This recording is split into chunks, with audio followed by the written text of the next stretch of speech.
ഈ ബജറ്റിൽ നമ്മൾ കൂടുതൽ പ്രതീക്ഷിക്കുന്നത് ചെറുപ്പക്കാർ, വിദ്യാർത്ഥികൾ, സ്ത്രീകൾ, ഇവർക്ക് ഇൻകം ജനറേറ്റിംഗ് ആക്ടിവിറ്റി വളരെ പ്രായോഗിക തലത്തിൽ എങ്ങനെ കൊണ്ടുവരാം എന്നത് സംബന്ധിച്ചുള്ള പ്രഖ്യാപനം ഉണ്ടാവും എന്ന് തന്നെയാണ്. ഇപ്പോൾ ഇന്ദിരാ ഗ്യാരണ്ടിയിൽ പറഞ്ഞ വളരെ പ്രധാനപ്പെട്ട ഒരു കാര്യം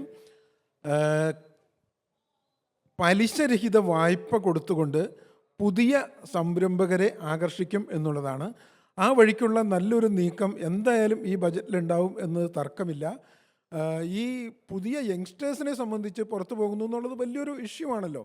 ഇന്ന് വ്യാപകമായി ചർച്ച ചെയ്തു വരുന്ന ഒരു കാര്യവും അതാണ്. അതിനുള്ള പ്രായോഗികമായ ഒരു സൊല്യൂഷൻ എപ്പോഴും എൻ്റർപ്രണർഷിപ്പാണ്, ചെറുകിട വ്യവസായമാണ്, സ്റ്റാർട്ടപ്പുകളാണ്.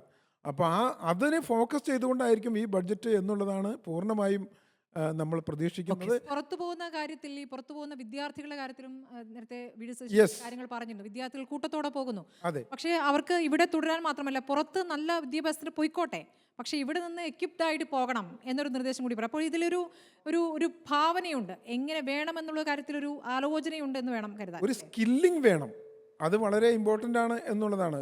ഏതൊരു എംപ്ലോയബിലിറ്റി, നേരത്തെ പറഞ്ഞതുപോലെ ഒരു സ്കില്ലിംഗ്, അതിനുള്ള മാർഗങ്ങളും അതുപോലുള്ള കാര്യങ്ങളും ഈ ബഡ്ജറ്റിൽ നന്നായിട്ട് അഡ്രസ്സ് ചെയ്യുമെന്ന് തന്നെയാണ് നമ്മൾ വിചാരിക്കുന്നത്. കാരണം നമ്മുടെ ഭാവി ഇപ്പോൾ 31 നമ്മൾ ഫോക്കസ് ചെയ്തുകൊണ്ടാണ് പോകുന്നത്.